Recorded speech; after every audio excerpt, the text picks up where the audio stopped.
Hi Steven. This is going to be my extricated vlog on The Last Wave. Before I get started on the actual analyzation of the film, I just want to kind of give like a background on what I know about films. I've taken two film classes. One has been an IH course on film noir, and one has been a English class on film and society on horror films.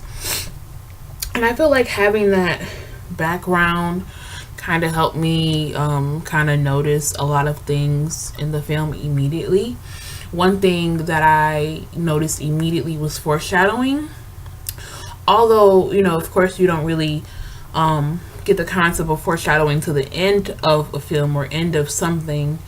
I don't know why, but it seemed like many scenes stuck out to me, and I feel like it was because director and or cinematographer kind of highlighted certain parts in the film that were supposed to be for foreshadowing. For example, this scene where David is in the car and it's like the peak of the storm and the rain and the crazy weather, and there's like a gorilla on a bus, and then there's a man who pops up, and I felt like that was really significant because that particular scene stuck there for a nice little minute, and it happened to circle back around and mean a little bit more.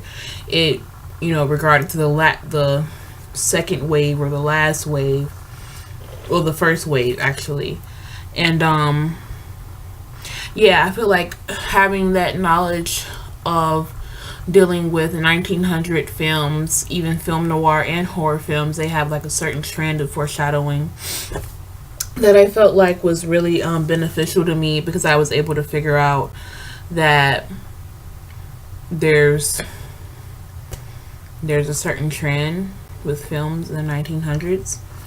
Another thing that I realized, what I really liked that the director chose to do was he took a great advantage of lighting, and in ways it reminded me of film noir because shadows played a big part in film noir films.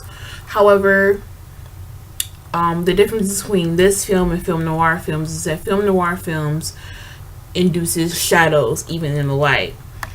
As far as this film, I felt like the director took a great approach at attacking shadows and light and darkness and the contrast between the two.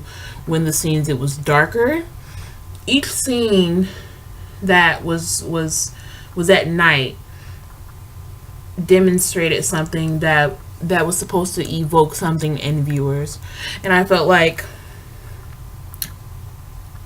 that advantage that he took, instead of trying to evoke that in the lightness, was a great approach because it made it different from film noir films. It didn't make it like a crime film, which is what film noir films are. Another thing that I appreciated about the film was the mise en scène, and how everything was just set up, kind of going towards that foreshadowing perspective of the film. One thing I noticed was a lot of art, and I felt like the art kind of intertwined with the tribal aspect of the film.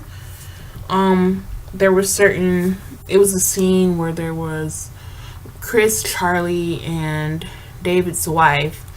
They were talking about art, and you saw the flashes of art, and I want to say it might have been a scene before that showed a flash of art that kind of evoked something a little bit more than just a simple, art piece on the wall. I felt like it kind of foreshadowed a little bit more to the film that was actually explicitly stated. Another thing that I noticed was the angles of things. Immediately when we first started the film, it was like a high angle and a low angle. And although I noticed that, I didn't really feel like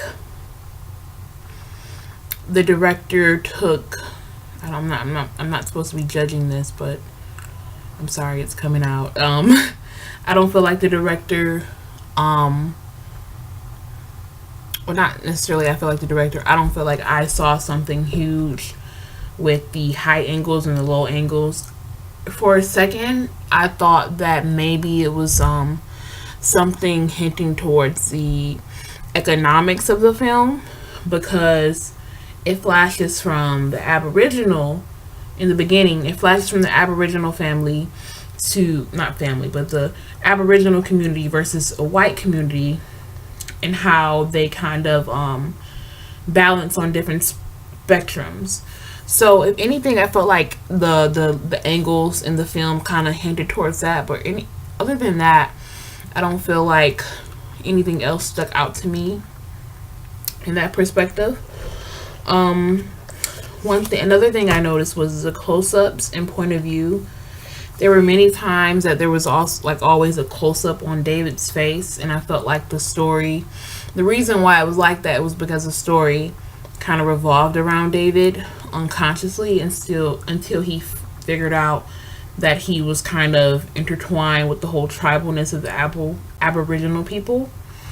And then there was one scene, I want to say it was closer to the end, that was more so of like a point of view aspect of the film, and I want to say it was around the time where it was like that circling of David coming into his house, and the water was leaking from the upstairs.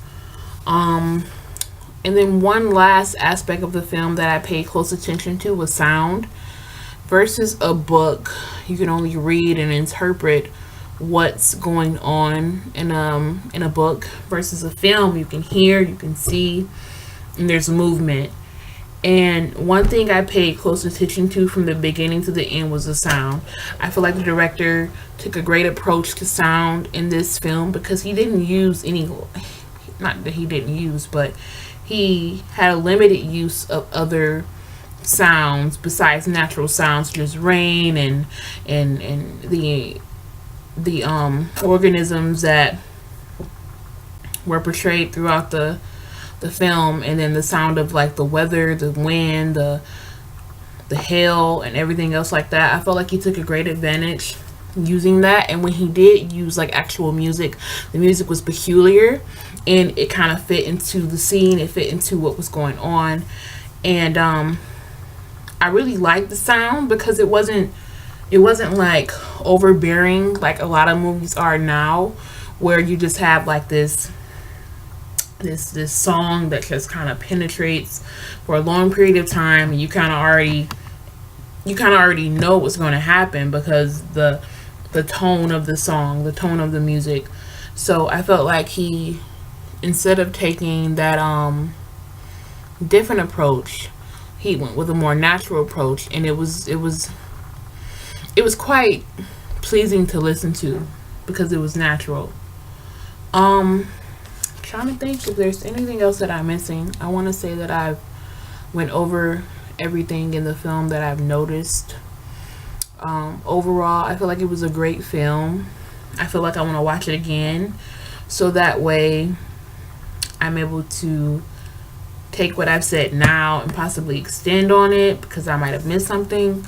But overall, it was a really great film, and I feel like watching this film, if I would have watched this film before reading the Swan book, I think the Swan book would have been a little bit more pleasing, because I would have had a visual background on what was going on. I hope you enjoyed this video, Steven, and I will see you on Monday.